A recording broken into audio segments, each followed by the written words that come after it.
எல்லோருக்கும் வணக்கம். நாணி சமையலில் பலாக்கொட்டை கிரேவி செய்ய போகிறோம்.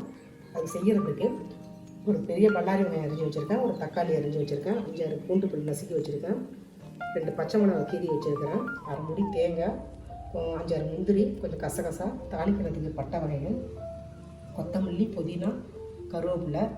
இதை வச்சு தான் நம்ம கிரேவி செய்ய போகிறோம். பலாக்கொட்டையை அரிஞ்சிப்போம். அரிஞ்சிட்டு அது உள்ள தூள்லாம் எடுத்துக்குவோம். பலாக்கொட்டையை தோலெல்லாம் உரிச்சிட்டு சுத்தம் பண்ணி கழுவி வச்சுருக்கிறேன். குக்கரை போட்டுக்கிட்டோம். நம்ம ஆயில் போட்டுக்குவோம். தாளிக்கிறதுக்கு ஆயில் சூடாயிட்டு பட்டை வகையை போட்டுக்குவோம்.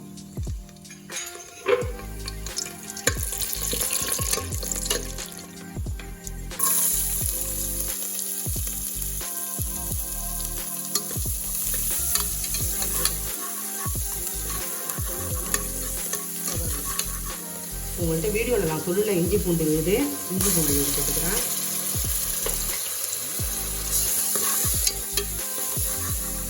தக்காளி போட்டுக்கலாம். தட்டி வச்சு பூண்டு, பச்சை மிளகாய்,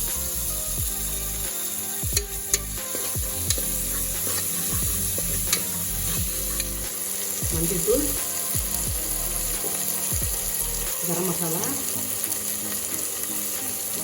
நம்ம நறுக்கி வச்ச பலாக்கொட்டையும் போட்டுக்கலாம்.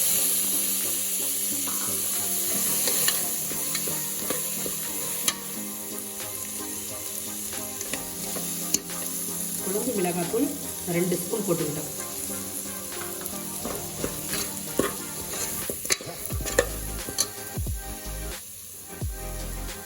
தேவையான அளவு உப்பு. பலாக்கொட்டை வேகிறதுக்கு 2 டம்ளர் தண்ணி வச்சுருக்கேன். நல்லா கிண்டி விட்டுட்டு குக்கர் போட்டு மூடிட்டு 2 விசில் வந்தாலும் நம்ம நிப்பாட்டிட வேண்டியதான்.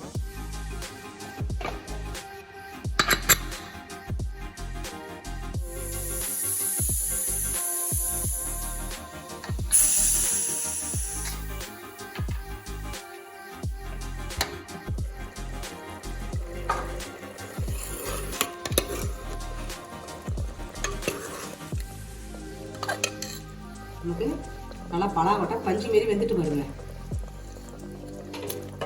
நம்ம அரைச்சி வச்ச தேங்காய், கசகசா, முந்திரி அதோட பேஸ்ட்டை ஊற்றிக்கும்.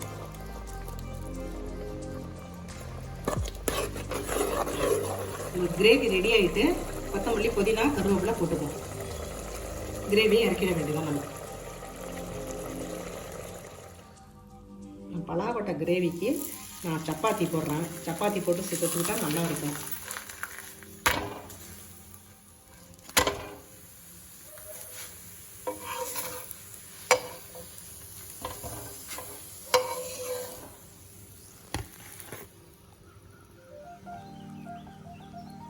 பலாக்கொட்டை கிரேவி நல்லா சப்பாத்திக்கு தொட்டுக்கிட்டால் நல்லாயிருக்கும். இட்லி, தோசை எல்லாத்துக்குமே நல்லாயிருக்கும்.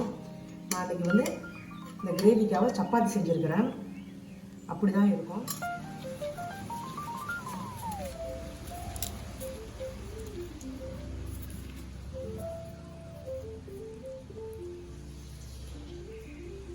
சப்பாத்திக்கு இந்த கிரேவி தொட்டுக்கிட்டால் அப்படி தான் நல்லாயிருக்கும். நீங்கள் வந்து இட்லி, தோசை, பூரி எல்லாத்துக்குமே தொட்டுக்கலாம். நீங்களும் இந்தமாரி செஞ்சு பாருங்கள். செஞ்சு பார்த்துட்டு நாணி சமையலுக்கு லைக் பண்ணுங்கள், ஷேர் பண்ணுங்கள், கமெண்ட் பண்ணுங்கள், சப்ஸ்கிரைப் பண்ணுங்கள். நன்றி, வணக்கம்.